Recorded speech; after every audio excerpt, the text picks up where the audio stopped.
السلام علیکم ورحمۃ اللہ.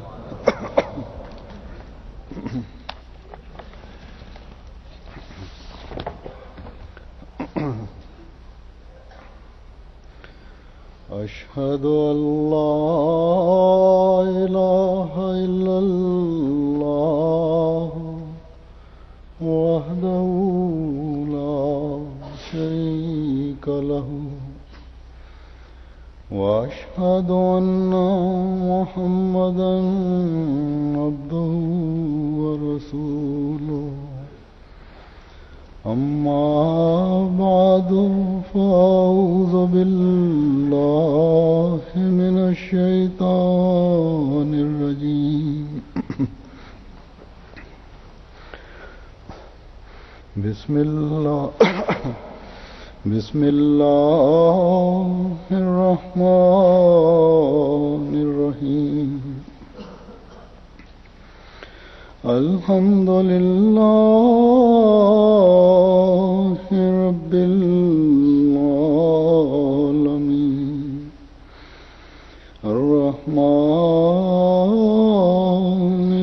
الرحیم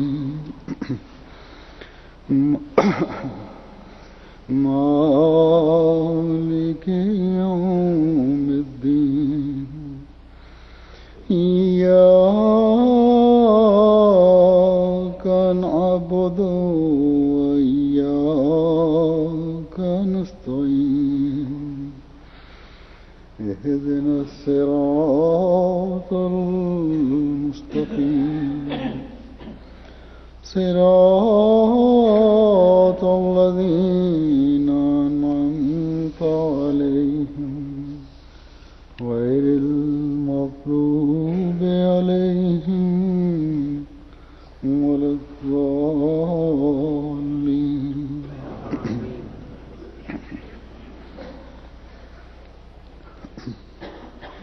قرآن کریم میں خدا تعالی نے مختلف آیات میں بعض مضامین بیان فرما کر جن میں مختلف رنگوں میں خدا تعالی کی اپنے بندوں پر مہربانیوں کا ذکر ہے، اس کو اپنی صفت لطیف کے ساتھ باندھا ہے. ان متفرق آیات اور مضامین کا میں اس وقت کچھ ذکر کروں گا، لیکن اس سے پہلے لفظ لطیف کے معنوں کی وضاحت بھی کر دوں جو بعض لغات میں ہیں یا قرآن کریم کی آیات کی روشنی میں مفسرین نے بیان کیے ہیں. اقرب یہ لغت کی کتاب ہے، اس میں لطیف کا لکھا ہے کہ لطف و مہربانی کرنے والا. یہ اللہ تعالیٰ کے اسماء حسنہ میں سے بھی ہے، اور تب اس کے معنی یہ ہوتے ہیں کہ اپنے بندوں سے حسن سلوک کرنے والا، اپنی مخلوق کو ان کے منافع، نرمی اور مہربانی سے عطا کر کے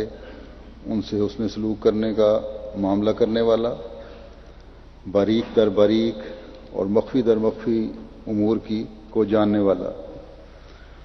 علامہ قرطبی نے اس لفظ کے معنی کرتے ہوئے لکھا ہے کہ اللہ تعالیٰ کا اپنے بندوں پر لطف کرنے سے مراد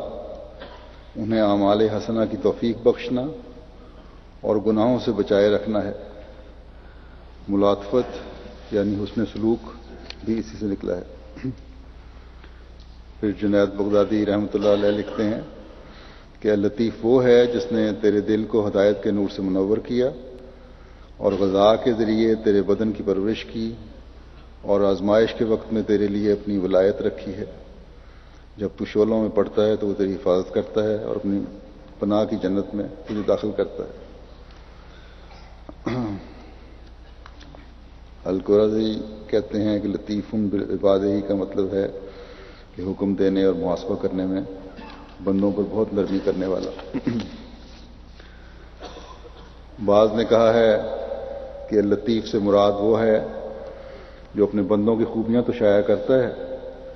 لیکن ان کی کمزوریوں کی پردہ پوشی کرتا ہے. اور یہی مضمون حضرت صلی اللہ علیہ وسلم کے اس قول میں بیان ہوا ہے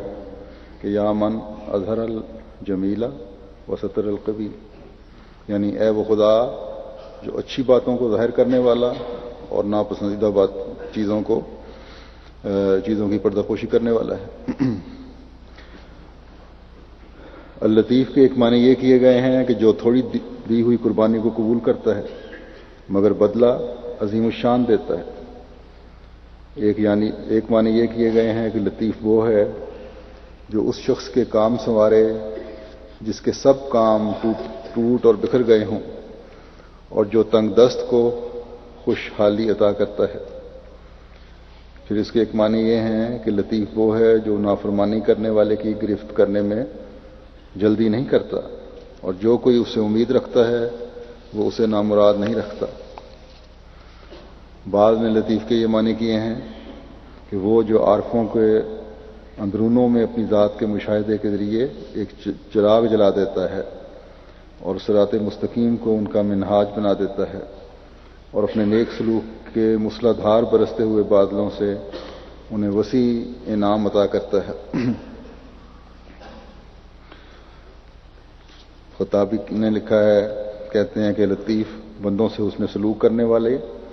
اس وجود کو کہتے ہیں جو ان کے ساتھ ایسے پہلوؤں سے جن کو وہ بندے جانتے ہیں لطف و احسان کا معاملہ کرتا ہے اور ان کے لیے ان کی خیر خواہی کے اسباب ایسی ایسی جگہوں سے پیدا کرتا ہے جس کا وہ اندازہ بھی نہیں لگا سکتے. بعض علماء کے نزدیک لطیف وہ ہے جو معاملات کی باریکیوں کو بھی خوب جانتا ہے. اس کے ایک معنی بڑے واضح ہیں، باریک بینی سے دیکھنے والا. تو ان ساری باتوں کا جو خلاصہ نکلتا ہے یہ ہے کہ اللہ تعالیٰ کی صفت لطیف احاطہ کرتی ہے ایک تو اللہ تعالیٰ اپنی سی صفت کے تحت ہدایت کے نور سے خود منور کرتا ہے. پھر نمبر 2 یہ کہ وہ اپنی صفت لطیف کے تحت ہماری جسمانی اور روحانی نشو و نما اور پرورش کے سامان کرتا ہے. پھر یہ کہ وہ اپنی صفت کے تحت ہماری آزمائش کے وقت ہمارا دوست اور ولی ہوتا ہے. پھر یہ کہ وہ جہنم سے بچاؤ کے ہمیں طریق سکھاتا ہے. نمبر 5 یہ کہ وہ تکالیف کے وقت ہماری حفاظت فرماتا ہے. پھر یہ کہ وہ اپنی صفت لطیف کے تحت ہماری پردہ پوشی فرماتا ہے. پھر وہ اپنی اس صفت کے تحت ہماری تھوڑی سی قربانیوں کا بہت بڑا اور عظیم اجر دیتا ہے. اور پھر اپنی صفت لطیف کی وجہ سے سزا دینے اور پکڑنے میں جلدی نہیں کرتا انسان کو. اور اس کے ایک معنی یہ ہیں کہ اس صفت کے تحت بڑی باریک بینی اور گہرائی سے ہر معاملے پر نظر رکھنے والا ہے. اور یہ سب باتیں قرآن کریم میں خدا تعالیٰ نے اپنی جو آیات ہیں صفت لطیف کے حوالے سے ان میں کا ذکر فرمایا ہے. قرآن کریم میں سورہ انعام کی 104 آیت میں اللہ تعالیٰ فرماتا ہے کہ لا تدرکہ الابصار وہو یدرک الابصار وہو اللطیف الخبیر، کہ آنکھیں اس کو نہیں پا سکتی، ہاں وہ خود آنکھوں تک پہنچتا ہے اور وہ بہت باریک بین اور ہمیشہ باخبر رہنے والا ہے. حضرت مسیح موعود علیہ الصلوۃ والسلام فرماتے ہیں کہ بصارتیں اور بصیرتیں اس کی کونا کو نہیں پہنچ سکتی، نہ تمہاری نظریں نہ تمہارا عقل و شعور اس کی تہ تک نہیں پہنچ سکتا. یعنی خدا تعالیٰ کی تلاش میں اگر یہ کوشش ہو کہ ہمیں نظر آ جائے تو یہ ناممکن ہے، کیونکہ اللہ تعالیٰ فرماتا ہے کہ وہ لطیف ہے، وہ ایک ایسا نور ہے جو نظر نہیں آ سکتا، ہاں جس پر پڑتا ہے اس کو ایسا روشن کر دیتا ہے کہ وہ خدا تعالیٰ کی تائیدات اور نشانات کا اظہار کرنے والے بن جاتے ہیں وجود۔ اور یہ نور سب سے زیادہ انبیاء کو ملتا ہے، اور سب سے بڑھ کر ہمارے آقا و مولا حضرت محمد رسول اللہ صلی اللہ علیہ وسلم کو یہ نور ملا۔ لیکن جو آنکھوں کے اندھے تھے، جن کی بصارتیں بھی کمزور تھیں، جن کی بصیرتیں بھی کمزور تھیں، انہیں یہ سب کچھ نظر نہیں آیا، اور وہ محروم رہے آپ کے فیض سے۔ جو بڑے بڑے عقل مند سمجھے جاتے تھے اور سرداران قوم تھے، ان کو تو خدا تعالیٰ کا نور نظر نہ آیا، لیکن غریب لوگ جن کی لگن اور کوشش سچی تھی، جو چاہتے تھے کہ خدا تعالیٰ کا نور ان تک پہنچے، انہیں حضرت صلی اللہ علیہ وسلم میں خدا تعالیٰ کے نور کا پرتاؤ نظر آ گیا۔ بس خدا تعالیٰ کے نور کے نظر آنے میں کسی دنیاوی عقل، کسی دنیاوی تعلیم، کسی دنیاوی وجاہت، بادشاہت یا رتبے کی ضرورت نہیں ہے، بلکہ خدا تعالیٰ جو بڑی باریک بینی سے اپنی صفت لطیف کے تحت ہر دل پر نظر رکھے ہوئے ہے، اور اس بات سے باخبر ہے کہ نور کی تلاش کرنے والوں کے لیے، والوں کے دل میں اس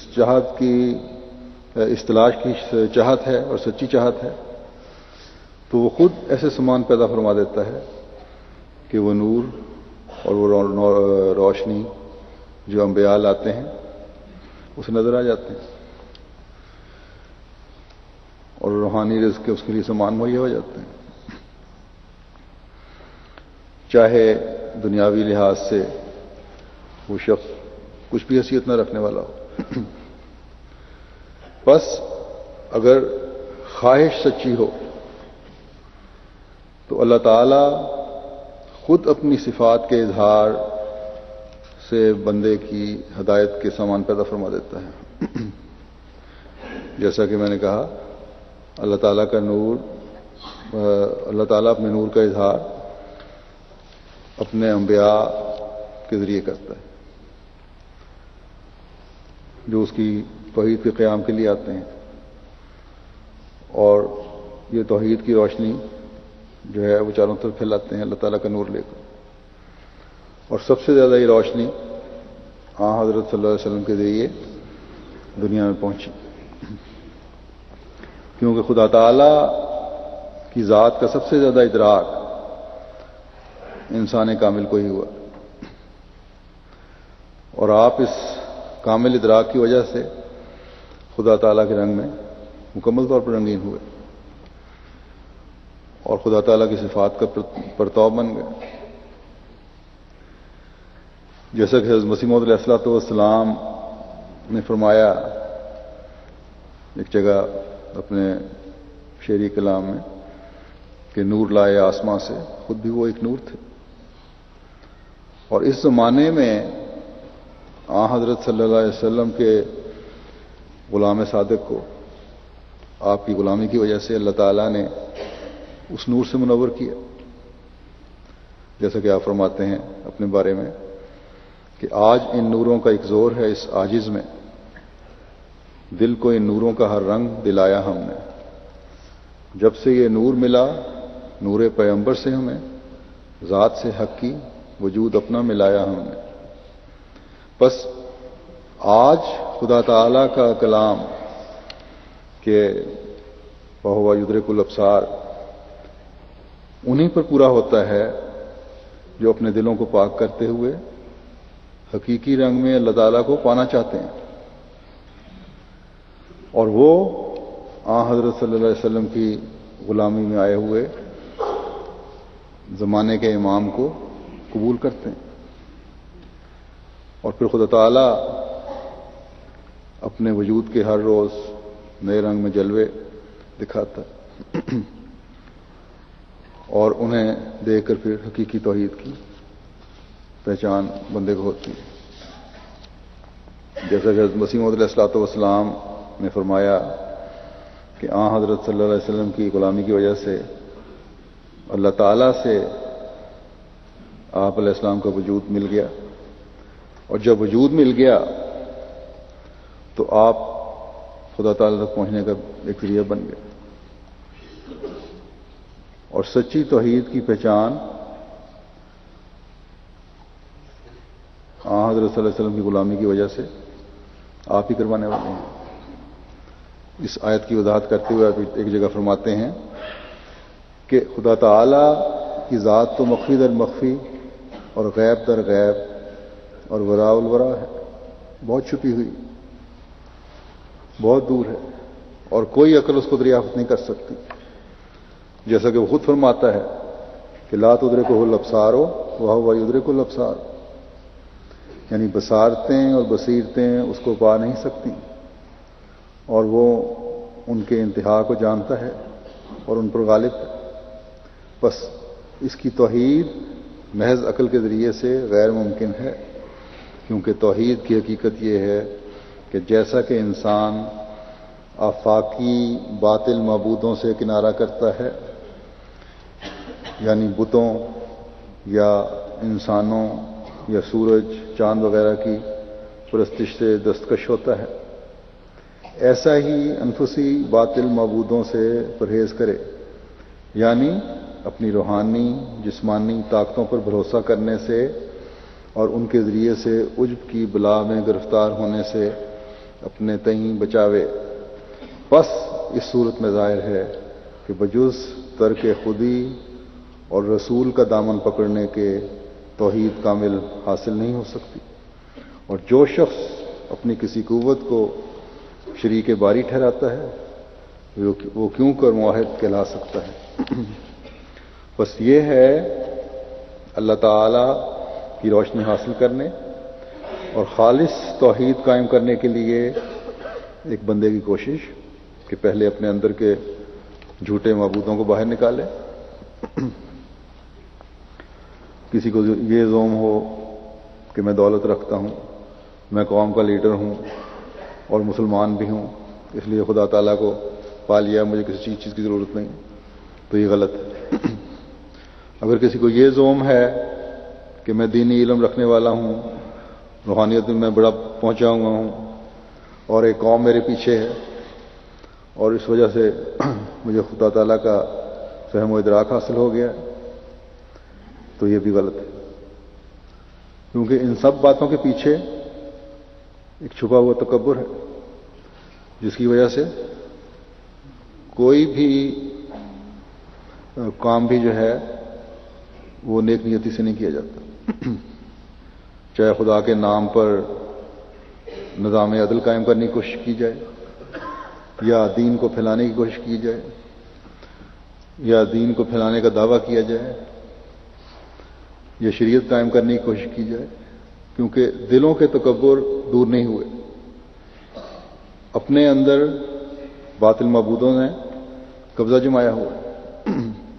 اور اس وجہ سے زمانے کے امام کا بھی انکار ہے۔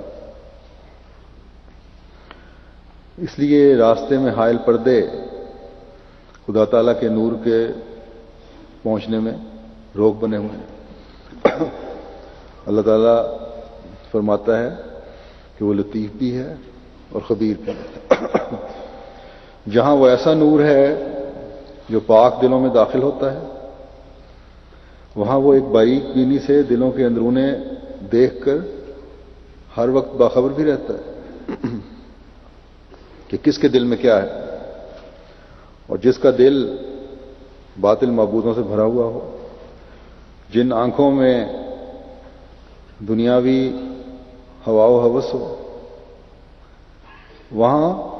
خدا تعالیٰ کا نور نہیں پہنچتا. بس اگر حقیقی رنگ میں اللہ تعالیٰ کے اس فرمان کہ وَهُوَ يُدْرِكُ الْأَبْصَارَ یعنی وہ خود آنکھوں تک پہنچتا ہے سے فیض پانا ہے تو اپنے دلوں کو پاک کرنا ضروری ہے. اللہ تعالیٰ ہمیں بھی اس کی توفیق دیتا رہے. پھر ایک آیت میں اللہ تعالیٰ فرماتا ہے کہ وَرَفَعَ أَبْوَيْهِ عَلَى الْعَرْشِ وَخَرُّوا لَهُ سُجَّدًا وَقَالَ يَا أَبَتِ هَذَا تَأْوِيلُ رُؤْيَايَ مِنْ قَبْلُ قَدْ جَعَلَهَا رَبِّي حَقًّا وَقَدْ آسَنَ بِي إِذْ أَخْرَجَنِي مِنَ السِّجْنِ وَجَاءَ بِكُم مِّنَ الْبَدْوِ مِن بَعْدِ أَن نَزَغَ الشَّيْطَانُ بَيْنِي وَبَيْنَ إِخْوَتِي إِنَّ رَبِّي لَطِيفٌ لِّمَا يَشَاءُ إِنَّهُ هُوَ الْعَلِيمُ الْحَكِيمُ. یعنی اور اس نے اپنے والدین کو عزت کے ساتھ تخت پر بٹھایا. حضرت یوسف کا ذکر ہے اور وہ سب اس کی خاطر سجدہ ریز ہو گئے اور اس نے کہا اے میرے باپ یہ تعبیر تھی میرے پہلی دیکھی ہوئی رویا کی. میرے رب نے اسے یقیناً سچ کر دکھایا اور مجھ پر بہت احسان کیا جب اس نے مجھے قید خانے سے نکالا اور تمہیں صحرا سے لے آیا بعد اس کے کہ شیطان نے میرے اور میرے بھائیوں کے درمیان رخنہ ڈال دیا تھا. یقیناً میرا رب جس کے لیے چاہے بہت لطف و احسان کرنے والا ہے. بے شک وہی دائمی علم رکھنے والا اور بہت حکمت والا ہے.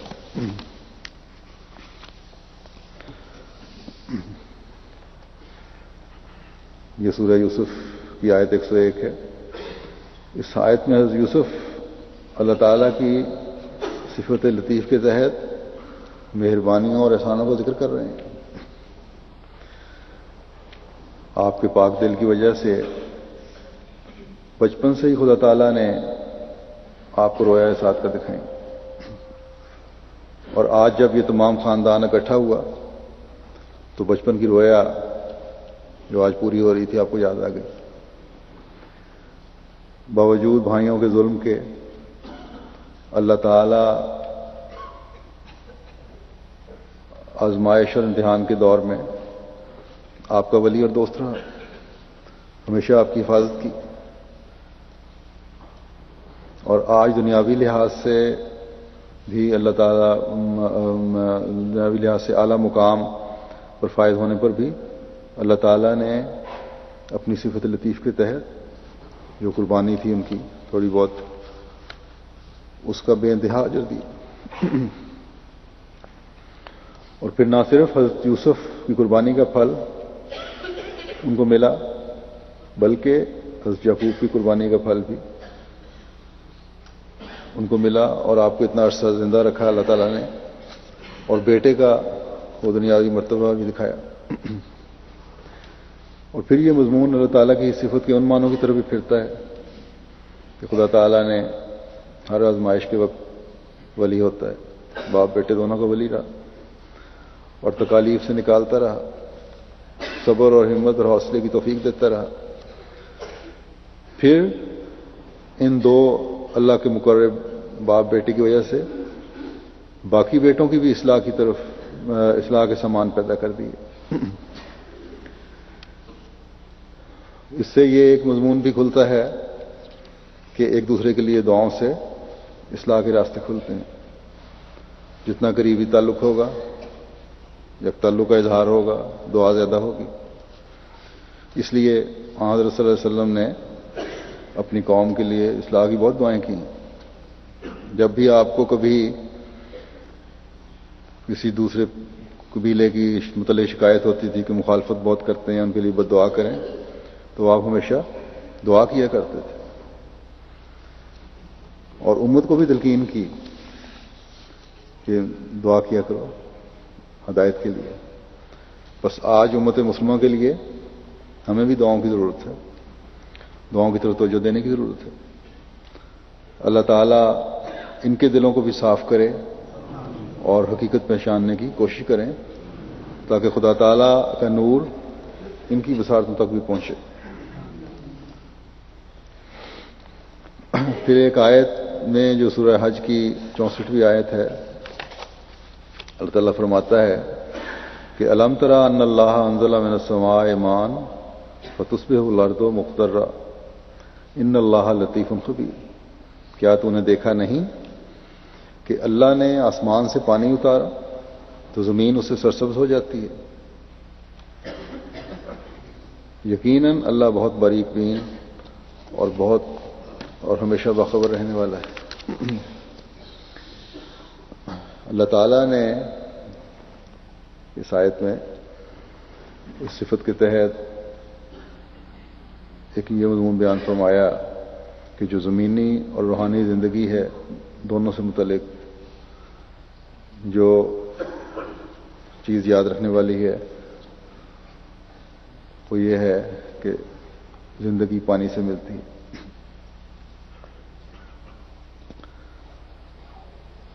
اور روحانی زندگی پانے کے لیے تمام قوتوں کے مالک خدا تعالیٰ کی توحید کی طرف توجہ دینے کی ضرورت ہے۔ یہ آسمان سے پانی اتارنے کی مثال اس لیے دی کہ جس طرح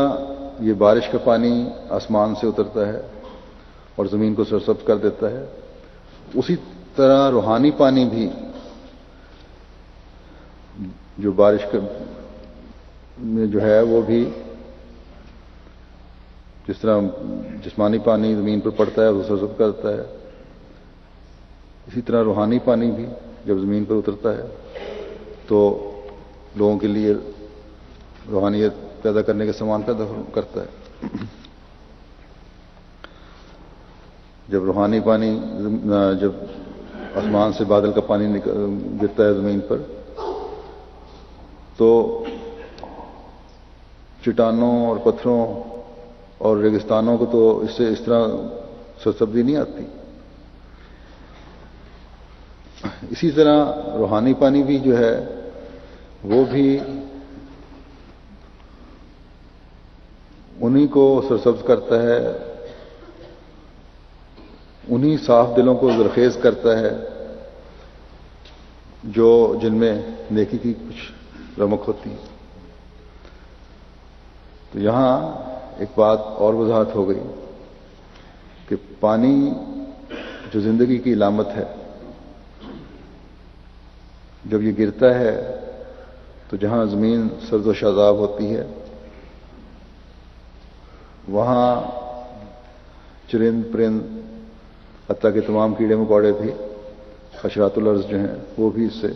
فائدہ اٹھاتے ہیں، لیکن اور ان کی زندگی بھی اسی پر منحصر ہے۔ لیکن جیسا کہ میں نے کہا چٹانوں اور ریگستانوں پر اس طرح زندگی پیدا نہیں ہوتی، اس کی ایک اللہ تعالیٰ نے علیحدہ زندگی کا نظام رکھا ہوا ہے۔ گو تھوڑا بہت فائدہ اٹھاتے ہیں وہ بھی اس پانی سے، لیکن وہ ہریالی اور سبزی نہیں پیدا ہوتی جو زرخیز زمینوں میں ہوتی ہے، لیکن وہاں جو زندگی موجود ہے اس کے لیے بہرحال فائدہ ہوتا ہے اس سے بھی۔ تو اسی طرح روحانی پانی سے جہاں نیک لوگوں کے دل جو ہیں وہ نئی پھوٹیں لے کر جب درخت پھوٹتا ہے اس میں سے پھوٹ نکلتی ہے تو اس پھوٹ سے پھر نئے پتے پیدا ہوتے ہیں، پھول پیدا ہوتے ہیں اور ثمراور بنتا ہے، پھل پیدا ہوتا ہے۔ تو جب روحانی پانی کے آنے سے نیک دل جو ہیں وہ اس طرح ثمراور ہوتے ہیں، مخالفتیں بھی جو ہیں وہ بھی اپنے مخالفت کی وجہ سے اس روحانی پانی سے دنیاوی فائدہ اٹھا رہی ہوتی ہیں۔ ایک طرف سے سبزی جہاں انسان کو فائدہ پہنچا رہی ہوتی ہے وہاں دوسرے جانوروں اور حشرات کو فائدہ پہنچاتی ہے، اسی طرح روحانی سرسبزی جب زرخیز زمینوں کو فائدہ پہنچا رہی ہوتی ہے وہاں بعض پتھر دل جو لوگ ہیں ان کو بھی فائدہ پہنچ رہا ہوتا ہے، لیکن وہ فائدہ دنیاوی فائدہ ہوتا ہے اس روحانی پانی آنے کی وجہ سے۔ اگر ہم جائزہ لیں تو جہاں جہاں ہماری جماعتیں پنپ رہی ہیں وہاں مخالفین بھی سرگرم ہیں، سیاسی فائدے بھی اٹھانے کی کوشش کرتے ہیں اور مالی فائدے بھی اٹھانے کی کوشش کرتے ہیں۔ گویا کہ حضرت مسیح موعود علیہ الصلوۃ والسلام کی بیسس سے ان کے لیے روٹی کے سامان ہی پیدا ہو گئے ہیں، ان کو دنیاوی فائدے پہنچنے شروع ہو گئے۔ تو بہرحال یہ ایک فائدہ ہے جو ہر جگہ پہنچ رہا ہوتا ہے، اور اس کا اظہار بھی بعض دفعہ بعض لوگ کر دیتے ہیں۔ بہرحال اللہ تعالیٰ تو جب انسانوں میں مردنی کے آثار دیکھتا ہے تو آسمانی پانی اتارتا ہے، جیسا کہ حضرت مسیح موعود علیہ الصلوۃ والسلام نے فرمایا ہے ایک جگہ کہ میں وہ پانی ہوں جو آیا آسمان سے وقت پر۔ بس جب خدا تعالیٰ دیکھتا ہے کہ ظاہر فساد و فی البر والبحر کہ ہر طرف خشکی اور تری میں فساد برپا ہے، تو نبیوں کے ذریعے سے وہ روحانی پانی بھیجتا ہے، اور انتہائی تاریک زمانے میں حضرت صلی اللہ علیہ وسلم کو بھیج کر آپ کے ذریعے سے وہ کامل دین و شریعت اتاری جس نے لوگوں کی روحوں کو تازہ کیا اور سیراب کیا، جنہوں نے فائدہ اٹھانا تھا۔ اور پھر حضرت صلی اللہ علیہ وسلم کی پیشگوئی کے مطابق 1000 سال کے تاریک زمانے کے بعد جب دنیا میں دوبارہ فساد کی حالت پیدا ہوئی تو آپ کے غلام صادق کو بھیجا، تاکہ جس طرح پہلے یوہی لرزہ بادہ موتہا کا نظارہ دکھایا تھا اب پھر دکھائے، اور ان دلوں تک نور پہنچائے جو اپنے دلوں میں نور حاصل کرنے کی سچی چاہت اور تڑپ رکھتے ہیں۔ یہاں لطیف اور خبیر کے لفظ استعمال کر کے یہ بھی بتلا دیا کہ اللہ تعالیٰ کی باریک بین نظر جانتی ہے کہ کن لوگوں کو سچی تلاش ہے، جن کے لیے اس روحانی پانی سے فیض اٹھانا مقدر ہے۔ پھر اللہ تعالیٰ سورہ شورى کی آیت 20 میں فرماتا ہے کہ اللہ لطیف بعبادہ یرزق من یشاء وهو القوی العزیز، کہ اللہ اپنے بندوں کے حق میں نرمی کا سلوک کرنے والا ہے، وہ جسے چاہتا ہے رزق عطا کرتا ہے، اور وہی بہت طاقتور اور کامل غلبے والا ہے۔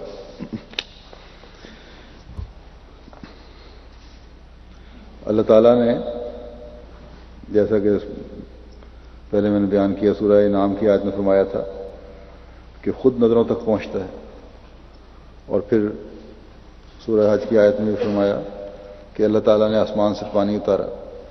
تاکہ زمین سرسبز ہو، یعنی روحانی پانی۔ تو اس جگہ یہ فرما رہا ہے کہ اللہ تعالیٰ بہت مہربان ہے اپنے بندوں پر، اور انہیں ہر طرح کے رزق دیتا ہے، لیکن فائدے میں وہی ہیں جو صرف دنیاوی رزق کے بجائے خدا تعالیٰ کے روحانی رزق کی بھی تلاش کریں۔ جو روحانی رزق کی تلاش میں ہوں گے ان کو مادی رزق تو ملے گا ہی، اس کے اللہ تعالیٰ کے وعدے کے مطابق ان کو ملنا ہے، جیسا کہ فرماتا ہے وَيَرْزُقْهُ مِنْ حَيْثُ لَا يَحْتَسِبُ، اور اس کو وہاں سے رزق دے گا جہاں سے رزق آنے کا اسے خیال بھی نہیں ہوگا۔ تو مومن سے تو یہ وعدہ ہے، بس جو روحانی رزق کی تلاش میں رہیں انہیں مادی رزق تو ملتا ہی رہے گا، لیکن اللہ تعالیٰ پردہ پوشی کرتے ہوئے، نرمی کا سلوک کرتے ہوئے، غلطیوں گناہوں کو معاف کرتے ہوئے اپنے نور کی پہچان کرنے کی بھی توفیق دے گا جو اس کے روحانی پانی کی تلاش میں ہوں گے۔ آخر پر اس آیت میں پھر قوی اور عزیز کہہ کر اس بات کی طرف بھی توجہ دلا دی کہ اگر باوجود اس کے وہ اللہ تعالیٰ کے لطیف ہونے کے اس کی طرف توجہ نہ کی تو یاد رکھو کہ وہ قوی ہے، طاقتور ہے اور تمام طاقتوں کا سرچشمہ ہے. اس کی پکڑ بھی بہت سخت ہوتی ہے،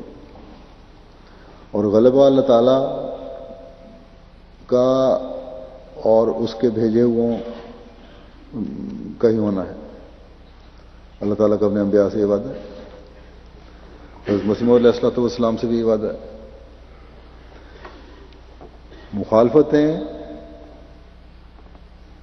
کبھی بھی اس نور کو بجھا نہیں سکتی. جو جماعت اللہ تعالیٰ کے بھیجے ہوئے نے قائم فرمائی ہے اس کو کوئی ختم نہیں کر سکتا. یہ بات بھی اللہ تعالیٰ کی تقدیروں میں سے ایک تقدیر ہے اور اٹل تقدیر ہے کہ اللہ اور اس کے رسول ہی غالب رہتے ہیں. بس دنیا والوں کی بقا اسی میں ہے کہ اس کی صفت لطیف سے فیض پانے کے لیے یہ کوشش کریں اور قوی اور عزیز خدا کے شیر کی جماعت کی مخالفت میں اپنے آپ کو اللہ تعالیٰ کے فضلوں سے محروم نہ کریں. آج کل پاکستان میں بھی ایک تو عمومی حالات خراب ہیں، اس لیے ان کے لیے بھی دعا کی یہ کہنا چاہتا ہوں کہ پورے ملک کے حالات انتہائی خراب ہیں اور دنیا بھی کی نظر بھی اب اس طرف پڑ رہی ہے اس طرف کہ جس طرح سب سے زیادہ دہشت گردی اس وقت پاکستان میں ہی ہے. لیکن بہرحال خبریں جو آتی ہیں اس سے یہی ظاہر ہوتا ہے کہ شدید فساد کی حالت سارے ملک میں طاری ہے اور کوئی بھی محفوظ نہیں، نہ احمدی اور نہ غیر احمدی. لیکن احمدیوں کے لیے خاص طور پر اس لیے ہے کہ ایک تو عمومی ملکی حالات کی وجہ سے، ایک پاکستانی ہونے کی وجہ سے احمدی متاثر ہو رہے ہیں، دوسرے احمدی بحیثیت احمدی بھی بہت زیادہ متاثر ہو رہے ہیں. آج کل مخالفین کی آج کل احمدیوں پر بہت زیادہ نظر ہے، نیا ابال آیا ہوا ہے، اور جہاں موقع ملتا ہے جب موقع ملتا ہے احمدیوں کو نقصان پہنچانے کی کوشش کی جاتی ہے، کوئی دقیقہ بھی نہیں چھوڑا جاتا. گزشتہ دنوں جیسا کہ سب کو پتہ ہے 4 چھوٹی عمر کے بچے 14-15 سال کی عمر کے ایک بھیانک قسم کے الزام میں پکڑ لیے گئے اور ابھی تک ان کی ضمانت کی کوئی کوشش بھی برابر نہیں ہو رہی. اسی طرح اور بہت سارے اسیران ہیں غلط قسم کے گھناؤنے الزام لگا کر، حتیٰ کہ رسول کے نعوذ باللہ الزام لگا کر احمدیوں کو پکڑا جاتا ہے. اور پھر اور بھی بعض بہت خطرناک سازشیں جماعت کے خلاف ہو رہی ہیں اور اس میں بعض جگہ حکومت بھی شامل ہے. گزشتہ دنوں بادشاہی مسجد میں ختم نبوت کانفرنس ہوئی، اس میں وفاقی وزیر اوقاف کے بھی شامل ہوئے اور مولانا فضل الرحمان اور بعض لوگ، جس میں حضرت مسیح موعود علیہ الصلوۃ والسلام کے خلاف انتہائی نازیبا الفاظ استعمال کیے گئے اور جماعت کے خلاف اور بہت ساری بےہودہ گوئیاں کی گئیں. تو اب حکومت بھی مولویوں کے ساتھ مل کر سازشیں کر رہی ہے اور جو شدت پسند ہیں وہ تو کر ہی رہے ہیں. تو بہرحال احمدیوں کے پاکستان میں حالات آج کل بہت زیادہ خطرناک صورتحال اختیار کر رہے ہیں، اس لیے بہت دعائیں کرنی چاہیے. اللہ تعالیٰ ہر احمدی کی جان اور مال کو محفوظ رکھے اور ہر شر اور فتنہ سے ہر ایک کو بچائے. پاکستان کے احمدی پہلے بھی دعاؤں کی طرف توجہ کرتے ہیں اپنے حالات دیکھ کر، لیکن پہلے سے بڑھ کر دعاؤں کی طرف توجہ کریں اور دنیا کے احمدی بھی اپنے پاکستانی بھائیوں کے لیے دعا کریں. اللہ تعالیٰ ان کو ہر لحاظ سے اپنی حفاظت میں رکھے. اسی طرح ہندوستان میں بھی بعض جگہ پر ابال اٹھتا رہتا ہے جہاں مسلمانوں کی اکثریت ہے، پہلے بھی میں ذکر کر چکا ہوں. انڈونیشیا میں بھی اسی طرح صورتحال کبھی نہ کوئی پیدا ہوتی رہتی ہے. ان دونوں جگہوں پر ملکوں میں آج کل ملکی انتخابات بھی ہو رہے ہیں. اللہ کرے، یہ بھی دعا کرنی چاہیے کہ اللہ تعالیٰ انصاف کرنے والی اور اپنے شہریوں کے حقوق کا تحفظ کرنے والی حکومتیں لے کے آئے ان ملکوں میں. اسی طرح کرغزستان اور قازقستان وغیرہ میں بھی، رشین اسٹیٹس جو تھیں پہلے، ان میں بھی بعض حکومتی ادارے وہاں کے سرکاری مولویوں کی انگیخت پر احمدیوں کو تنگ کر رہے ہیں. باقاعدہ ایک مہم چلائی جا رہی ہے. ان کے لیے بھی بہت دعاؤں کی ضرورت ہے. اللہ تعالیٰ تمام دنیا میں ہر جگہ ہر احمدی کو اپنے فضل سے نوازتا رہے اور ان کی اپنی صفت لطیف کا ہر فیض اسے پہنچاتا رہے. اور احمدی بھی خاص طور پر دعاؤں کی طرف بہت زیادہ توجہ دیں. اللہ کرے اللہ تعالیٰ ہر ایک کو محفوظ رکھے.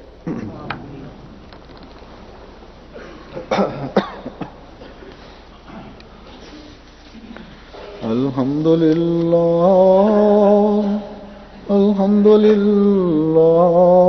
نحمده ونستعینه ونستغفره ونؤمن به ونتوکل علیہ ونعوذ باللہ من شرور انفسنا ومن سیئات اعمالنا من يهده الله فلا مضل له ومن يضلله فلا هادي له ونشهد أن لا إله إلا الله ونشهد أن محمدا عبده ورسوله. عباد الله رحمكم الله إن الله يأمر بالعدل والإحسان وإيتاء ذي القربى وينهى عن الفحشاء والمنكر والبغي يعظكم لعلكم تذكرون. اذكروا الله يذكركم وادعوه يستجب لكم ولذكر الله أكبر.